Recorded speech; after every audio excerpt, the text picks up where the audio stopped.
नमस्कार, मैं हूं आंचल आनंद। इंडिया न्यूज के बेहद खास शो क्या बोले दिल्ली में आपका स्वागत है। विधानसभा चुनाव को देखते हुए दिल्ली की जनता हमें दिल खोलकर अपना मन बता रही है। इंडिया न्यूज आपको रोज दिल्ली की विधानसभा सीटों के हिसाब से वोटरों का मिजाज बता रही है। इसी कड़ी में आज मतदाताओं का मूड टटोलने के लिए इंडिया न्यूज की टीम पहुंची है दिल्ली के आदर्श नगर, आरके पुरम, बल्ली मारान और बादली में। यहां पार्टी उम्मीदवारों और मुद्दों को लेकर क्या है जनता का मूड और यहां की जनता चाहती है किसकी सरकार। सर्वे के नतीजे हमारे पास आ चुके हैं, लेकिन परिणाम बताने से पहले देखिए 2013 में इन इलाकों में चला था किसका जादू। क्या है जनता का मूड और यहां की जनता चाहती है किसकी सरकार। सर्वे के नतीजे हमारे पास आ चुके हैं, लेकिन परिणाम बताने से पहले देखिए 2013 में इन इलाकों में चला था किसका जादू।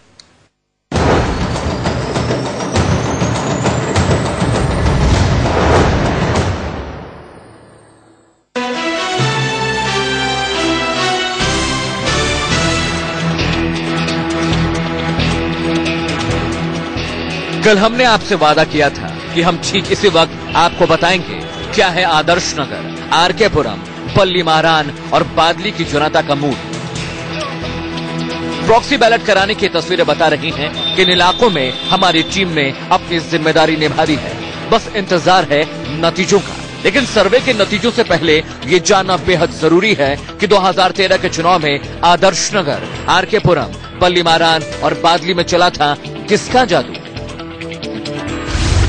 आदर्श नगर से 2013 में बीजेपी के रामकिशन सिंघल ने आपके जगदीप राणा को 9,923 वोटों से हराया था। आरके पुरम सीट से 2013 में बीजेपी के अनिल कुमार शर्मा ने आपकी शाज़े अलमी को 326 वोटों से शिकस्त दी थी।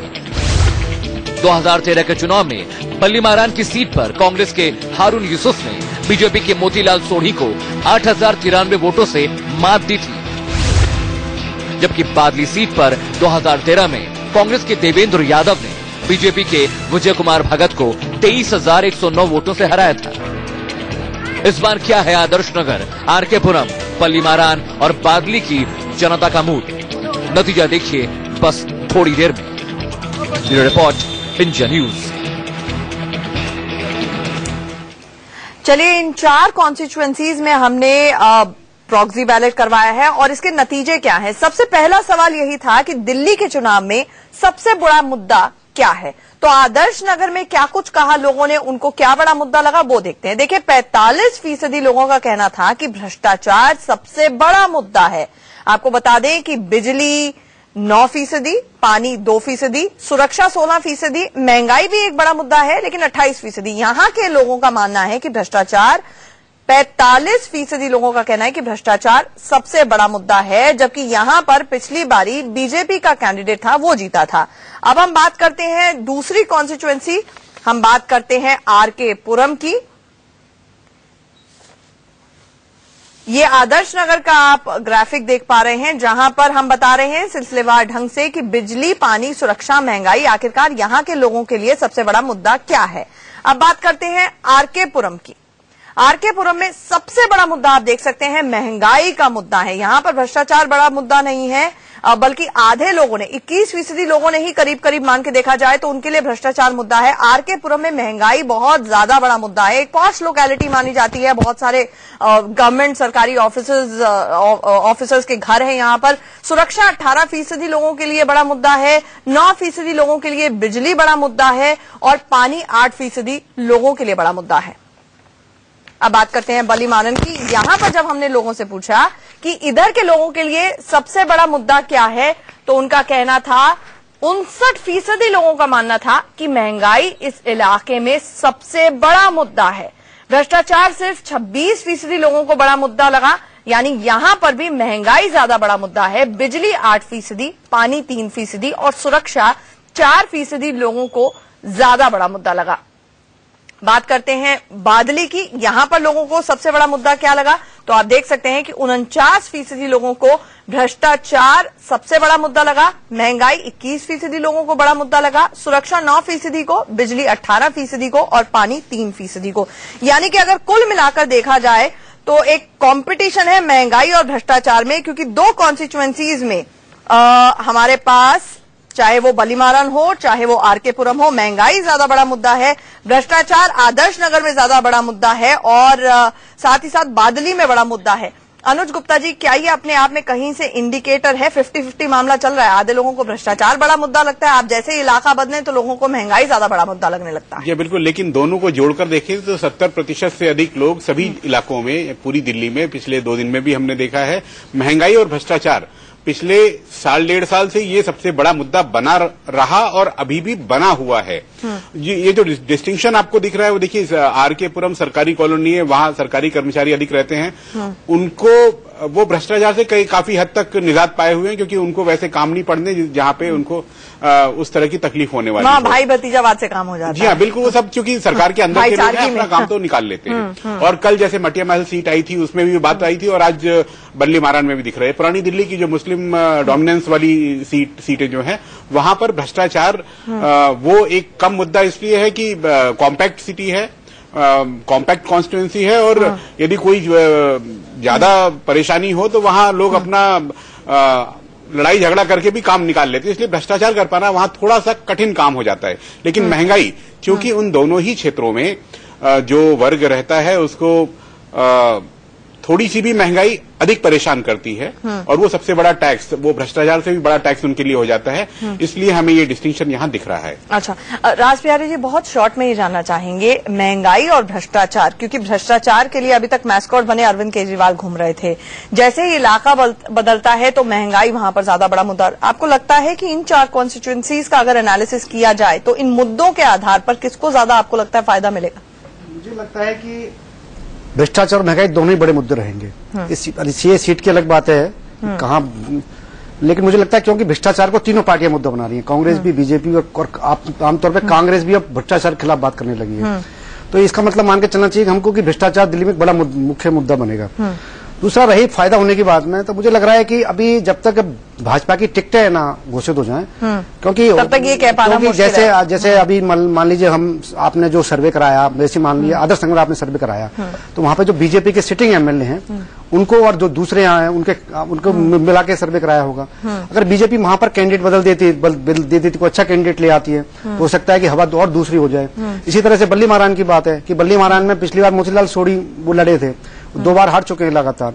मुझे लग रहा है कि अगर उनकी जगह किसी और को पार्टी ले आए, किसी नए कैंडिडेट को ले आए, तो हो सकता है वहां पर आम आदमी पार्टी और बीजेपी में अच्छी टक्कर हो जाए।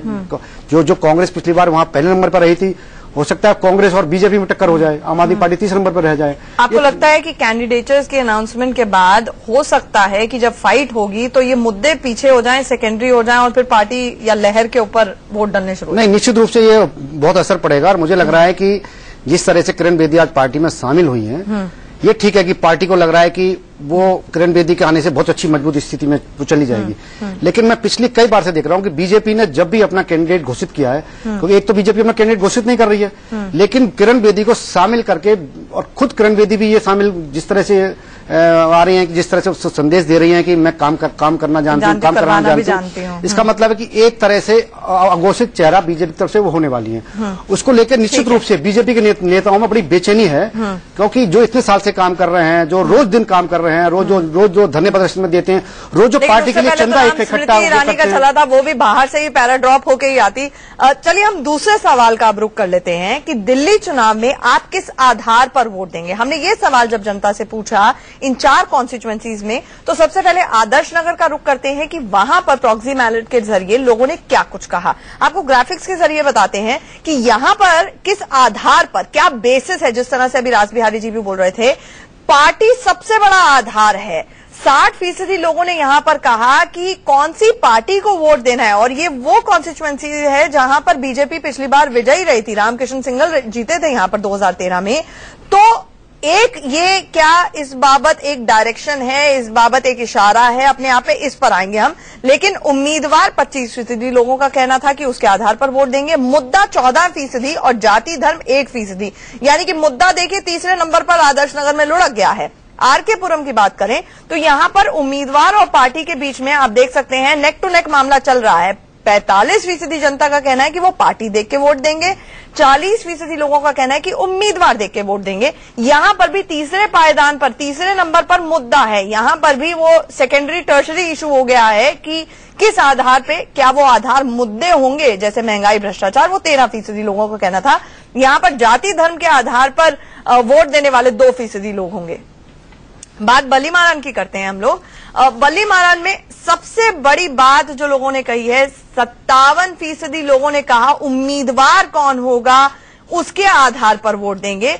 पार्टी 25%, मुद्दा 17% और जाति धर्म 1% लोगों ने। हम अनुज गुप्ता जी से बाद में ये पूछेंगे कि 57% अगर उम्मीदवार कह रहे हैं बल्ली मारान के, क्या मुस्लिम डोमिनेटेड एरिया माना जाता है, वो भी एक अपने आप में फैक्टर हो सकता है। बादली की बात पहले कर लेते हैं। यहां पर 64% लोगों ने कहा कि पार्टी के आधार पर वोट देंगे, उम्मीदवार के आधार पर सिर्फ 16% वोट देंगे, मुद्दा 18%। कम से कम यहां पर बादली की जनता कहती है कि मुद्दों पर वोट डालेगी, और जाति धर्म 2%। अनुज गुप्ता जी, बल्ली मारान में खास तौर से एक जगह पे जहां पर लोगों ने बोला कि हम उम्मीदवार के आधार पर वोट देंगे, हारून यूसुफ इससे खुश हो या दुखी? देखिए, मुझे लगता है 5 बार के लगातार विजेता हारून यूसुफ, शायद उनकी उम्मीदवारी को ध्यान में रखकर ही लोग ये बात कह रहे होंगे, उम्मीदवार को ध्यान में रख के वो वोट डालना अधिक पसंद करेंगे। इन चारों में ही यदि आप देखें तो पार्टी और उम्मीदवार मिलकर के 80-85% वोट पड़ने वाला है, तो यानी मुद्दे गौड़ होने वाले। ये मेरे लिए बड़ी हैरानी की बात, क्योंकि यदि महानगर जो सबसे अधिक परेशान जिन वजहों से है, यदि उस पर वोट नहीं डालने वाली है, तो ये है। अच्छा, हम जिन 4 सीटों की बात कर रहे हैं, इसमें देखिए 2 सीटें पिछली बार भाजपा जीत करके गई थी और 2 कांग्रेस के पास गई थी। लेकिन जब लोकसभा का चुनाव होता है तो बीजेपी 3 में लीड लेकर के गई। और आदर्श नगर वाली सीट, उस पर एक खास बात यह, बीजेपी ने विधानसभा में 10,000 की लीड ली, लेकिन लोकसभा में केवल 14,000 की लीड, यानी बढ़त तो हुई 4,000 की। लेकिन हम आर के पुरम को यदि देखें तो अनिल शर्मा ने बीजेपी के 326 वोटों से शाजिया को जब हराया तो लोकसभा में वो लीड 11,000 से ऊपर पहुंच गई। दिल्ली में 2 दर्जन से अधिक विधानसभा क्षेत्र ऐसे थे जहां भाजपा ने अपने वोट 10,000 से अधिक बढ़ाए थे 6 महीने के बाद की हुई वोटिंग में। दिल्ली में पिछली बार सबसे कम अंतर से जो सीट निर्धारित हुई थी वो आर के पुरम की सीट थी। और मुझे लगता है कि शाजिया इल्मी, जैसे कि खबर आ रही, कल वो भाजपा ज्वाइन कर सकती है, शायद उससे भी कॉम्प्लेक्शन वहां का बहुत बदलने वाला होगा। वो आर के पुरम से दोबारा आगे लड़ेंगी, दूध का जला छाछ भी फूंक नहीं, वो नहीं लड़े, मगर वो और कहीं से भी लड़ रही होंगी, मगर उनके समर्थन के जो वोट होंगे वो शिफ्ट काफी अधिक होता है। लेकिन हम यही चर्चा कर रहे थे कि आर के पुरम की स्पेसिफिक ये है कि बहुत सारे सरकारी वहां पर मुलाजिम रहते हैं। ऐसे में राज बिहारी जी, हाल फिलहाल में जो रिटायरमेंट एज को लेके फैक्टर आया बीच में, मोदी जी ने अपनी रैली में मंच से डिनाई किया कि ये खरा झूठ है, जिस पर अरविंद केजरीवाल ने पीसी करके ये कहा कि देखिए हमारे पास तो बाकायदा आंकड़े हैं, आप देख सकते हैं, हरियाणा सरकार कर चुकी है, दिल्ली में तैयार बैठी है सरकार। ये अपने आप में बड़ा फैक्टर होगा और एक बीजेपी के अगेंस्ट भी जा सकता है यहाँ पर मामला। तो मुझे लगता है कि अगर प्रधानमंत्री ने कहा है कि 60 साल की रिटायरमेंट एज रहेगी, मुझे लगता है वो रहेगी। उसमें ऐसा नहीं है कि मोदी अगर कुछ बात कहेंगे उससे पलट जाएंगे। दूसरी बात है कि आर के पुरम की, क्योंकि आर के पुरम में पहली बार 93 में बीजेपी जीती थी और उसके बाद में पिछली बार 2013 में बीजेपी जीती है। और इसी तरह से अगर बल्ली मारान देखें तो बल्ली मारान में बीजेपी 1993 के चुनाव में 2000 वोट से केवल हारी थी। उसके बाद में हारून यूसुफ ने लगातार बीजेपी से अपनी बढ़त बनाई। और मुझे लगता है कि आर के पुरम में, क्योंकि आम आदमी पार्टी ने वहां के जो पार्षद है प्रमला टोकस, उसको उम्मीदवार बनाया है, कांग्रेस ने भी घोषित नहीं किया है, बीजेपी का भी घोषित होना है। क्योंकि जो जानकारी है वो ये है कि शाजिया इल्मी जो है वो नई दिल्ली के बजाय है वहां से लड़ना चाहती है आर के पुरम से। शायद पार्टी इसके लिए तैयार भी ना हो, या पता नहीं, या पार्टी तैयार भी हो जाए, क्योंकि पार्टी में जिस तरह की अब चीजें चल रही हैं कि अब किरण बेदी आ गई है, फिर जयप्रदा को लाना है, फिर शाजिया इल्मी को लाना है। मुझे लगता है पार्टी दिल्ली में बीजेपी जो है वो, मुझे लगता है कि सेलिब्रिटीज को लाकर जहां कमजोर सीटें उनकी, वो इस तरह का माहौल बनाना चाहती है कि देखिए सेलिब्रिटीज हमारे पास आ रही हैं, तो जो जहां कमजोर स्थिति है उसकी, शायद उससे वो निजात पा ले। लेकिन इसका मुझे दूसरा नतीजा जो मैं देखता हूं कि बीजेपी को मैं इतने साल से कवर करता रहा हूं कि उसका रिएक्शन भी बहुत तेजी से होता है। ये ठीक है कि लोकसभा चुनाव में मोदी लहर थी, इसलिए उदित राज भी जीत जाते हैं, मनोज तिवारी भी जीत जाते हैं। लेकिन मुझे लगता है कि उस वक्त शायद मोदी सरकार बनानी है देश में, ये बड़ा नारा था। लेकिन चूंकि लोग विधानसभा चुनाव लोकसभा चुनाव के मुकाबले बहुत छोटा चुनाव होता है और यहाँ पर बहुत चीजें जाति धर्म, अब जैसे अगर हम जैसे सर्वे में बल्ली मारान में सर्वे देखें तो केवल 1% लोग कह रहे हैं कि जाति धर्म, जबकि वहां पर जो चुनाव होता है वो होता ही धर्म के आधार पर। जी, उसी बात को हम रखना चाह रहे थे, हम चाह रहे थे वो उभर के आए। तीसरे सवाल का रुख करते हैं और यही बात राज बिहारी जी जो आपने अभी बात उठाई उससे जुड़ा हुआ है कि दिल्ली चुनाव में मोदी की लहर क्या चलेगी। जब हमने ये सटीक सवाल पूछा इन 4 कॉन्स्टिट्यूएंसीज में जनता से तो हाँ कहा 57% ने आदर्श नगर में, जबकि नहीं कहा 43% ने। अब जब हम आरके पुरम पहुंचे तो वहां पर भी 57% ने कहा हाँ मोदी लहर चलेगी, 43% ने कहा नहीं। बल्ली मारन की बात करें तो हाँ कहा 11% ने, जबकि मोदी लहर नहीं चलेगी ये कहा 89% ने। मतलब ये बल्ली मारन की अपनी कॉन्स्टिट्यूएंसी में जाति धर्म के आधार पर भले ही 1-2% लोग कह रहे हो वोट देंगे, 1% लोग कह रहे हो कि वोट देंगे, लेकिन यहां पर एक बड़ा फैक्टर रहने वाला है। वहीं बादली विधानसभा की बात करें तो यहां पर 57% ने कहा कि हाँ मोदी की लहर चलेगी, 43% ने कहा नहीं। यानी कि 3 कॉन्स्टिट्यूएंसीज में बादली, आदर्श नगर और आरके पुरम, तीनों कॉन्स्टिट्यूएंसीज में 57% लोगों का कहना है कि मोदी लहर चलेगी, हाँ मोदी की लहर चलेगी, 43% ने कहा नहीं। यानी कि 3 कॉन्स्टिट्यूएंसीज में बादली, आदर्श नगर और आरके पुरम, तीनों कॉन्स्टिट्यूएंसीज में 57% लोगों का कहना है कि मोदी लहर चलेगी। अनुज गुप्ता जी। जी, यदि 3 क्षेत्रों में लोग ऐसा कह रहे हैं तो बिल्कुल मानना चाहिए कि वो मोदी के नाम और काम के आधार पर वोट डालने के मूड में होंगे। लेकिन बादली में भी ऐसा दिखना मुझे थोड़ा सा चौंका रहा है। कांग्रेस के देवेंद्र यादव पिछले बार तिकोनी लड़ाई में 23,000 वोटों की लीड से जीत करके गए और लोकसभा चुनाव में भाजपा ने यहां 17,000 वोट बढ़ाए, अपने 48,000 वोट किए, लेकिन उसके बावजूद तो सेकंड रह गई क्योंकि आम आदमी पार्टी के यानी राखी बिरला को 20,000 एक्स्ट्रा वोट मिल गए जो विधानसभा में मिले थे। यानी दोनों ही मतदानों में बीजेपी वहां लीड नहीं ले पाई है और फिर भी यदि वो वहां बढ़त मिल रही है तो ये केवल मोदी के नाम की बढ़त है। राज बिहारी जी। नहीं, मुझे लगता है कि बादली में इस वक्त माहौल बहुत बदला हुआ है। वहां पर बीजेपी की और आम आदमी पार्टी टक्कर होने वाली है। पिछली बार बीजेपी ने एक ऐसे आदमी को टिकट दे दी थी जिसको कोई जानता नहीं था, क्योंकि वो पूर्वांचल से जुड़े हुए थे, विजय कुमार भगत, उनको टिकट दिया था और उनको लेकर कार्यकर्ताओं में बहुत नाराजगी हो गई थी। वो पूर्वांचल जो नारा दिया था पूर्वांचल वो नहीं चला वहां पर। और देखिए आप 3 जगह मोदी लहर चलेगी और बल्ली मारान में जो है मोदी लहर नहीं चलेगी, केवल 11% लोग मानते हैं कि मोदी लहर चलेगी। इसका मतलब साफ संकेत है कि मुस्लिम वोट किधर जाने वाला है। मुस्लिम वोट पूरी तरह से बीजेपी के खिलाफ जाएगा। अब इसका फायदा आम आदमी पार्टी लेगी या कांग्रेस लेगी, क्योंकि मेरा मानना है कि बल्ली मारान में हारून यूसुफ की भी अभी पकड़ है। लेकिन अगर चूंकि जो जैसे लोग मान रहे हैं, बहुत से लोग कह भी रहे हैं कि मुस्लिम जो है मन बना के बैठे हैं कि कांग्रेस को हराना है, साथ में बीजेपी को भी हराना है, तो बीजेपी को आम आदमी पार्टी ही हरा सकती है दिल्ली में, इसलिए वो शायद हो सकता है आम आदमी पार्टी के साथ जाए। ये आपका इशारा बहुत स्पेसिफिक था और यहीं पे एक कैच है और सरप्राइज पैकेज भी है इस पूरे के पूरे सर्वे का। चौथा सवाल जब हमने पूछा, जो की क्वेश्चन है कि दिल्ली में आप किस पार्टी की सरकार चाहते हैं, तो सबसे पहले आदर्श नगर विधानसभा क्षेत्र की बात करें तो यहां पर 53% लोगों ने कहा कि वो बीजेपी की सरकार चाहते हैं। कांग्रेस 2% लोगों ने कहा कि वो कांग्रेस की सरकार चाहते हैं, यानी कि कांग्रेस बिल्कुल टाइटैनिक की स्थिति में हो गई है, डूबती चली जा रही है। आप 45% लोगों ने कहा कि वो आपकी सरकार चाहते हैं। यानी कि देखिए नेक टू नेक तो नहीं कहा जा सकता, लेकिन हाँ बीजेपी की फेवर में है। अब ये बूथ मैनेजमेंट की भी बात आ जाती है, पार्टी इसके की कैसा रहने वाला है। हम दूसरी कॉन्स्टिट्यूएंसी आरके पुरम की बात करें तो यहां पर देखिए 56% लोगों ने कहा कि वो बीजेपी के लिए वोट डालेंगे और उन्हीं की सरकार चाहते हैं। 2% लोगों ने कांग्रेस कहा और 43% लोगों ने आम आदमी पार्टी कहा।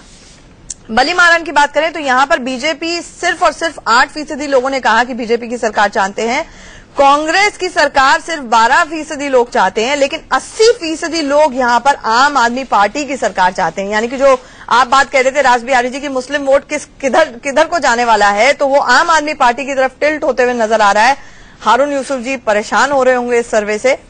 बादली की बात कर लेते हैं, यहां पर बीजेपी को 47% लोगों ने कहा कि वो उनकी सरकार चाहते हैं। कांग्रेस सिर्फ और सिर्फ 3% लोग उनकी सरकार चाहते थे। 2% हमारी ग्राफिक प्लेट पे है, ये 3% का शायद आंकड़ा है। और आम आदमी पार्टी 50% लोग बादली में आम आदमी पार्टी की सरकार चाहते हैं। यानी कि आप की सरकार कम से कम बादली में और साथ ही साथ बल्ली मारन में लोग आपकी सरकार चाहते हैं। आदर्श नगर में और आरके पुरम में नेक टू नेक फाइट या बराबर की फाइट बीजेपी वर्सेस आम आदमी पार्टी की मानी जाए।